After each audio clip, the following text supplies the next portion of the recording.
c'igihugu kijejwe kugenzura ko ibidandazwa bikwije ibisabwa n'amategeko BBN kiridogera abategetsi bamwe bamwe ko bacinjirira mu kazi ku nyungu zabo. Urongoye BBN Evariste Ndayishimiye yabimenyeshereje mu kiganiro yahaye abanditsi n'abamenyesha makuru kuri uwa mbere igenekezo rya 11 Kigarama. Hariho amayinguriro nka za fruito twaja kugurura saa 3:30 z'ijoro, ari abategetsi bariko baratubwira ngo iriya ngo fruito niyo tunwa niyo tugira ante genda mugurure. Amakosa turiko turagwanya baduhindukirizako.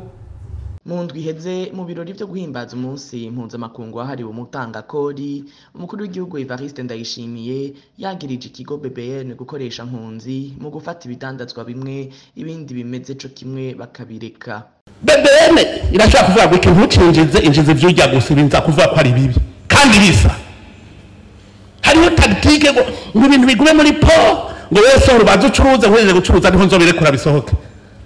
BBN ntiza kuzibira ibintu vyinjira. Obera akabona ati none ko nakawe twari twamure. Erega ivyo abo muri Obera nabo bacabimbwira ko nakayinjije ibinyene mbene karite uwa mwankiye kubera iki. Mu kiganiro yahaye abamenyesha makuru Evariste Ndayishimiye yarishuye kuri ivyo bagirijwe n'umukuru w'igihugu abishize muri rusangi. Yamenyesheje ko batokubahuka gukoresha nkunzi. Uko bavuga ubu ngo turagenda ku mipaka tukagira nkunzi tugahagarika ibidandazwa ngo abandi bisa bikagenda bikaja ku isoko.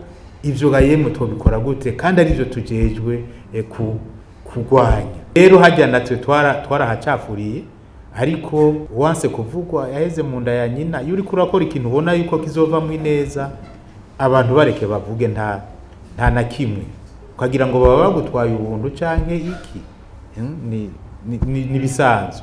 Ikigo BBN cari kimaze gushikiriza ko kiremerwa n'abagwizatunga bakogwa ko n'ingingo kiba cafashe. Aha twokwibutsa ko BBN yugaye yongera iracihadabu amastation aho igitoro kidakwiye abaguzi, abagwizatunga binjiza ivyuma vyo kubaka n'isima bidakwije amategeko nabo nyene barankiwe gushikana mu gihugu ibidandazwa vyabo.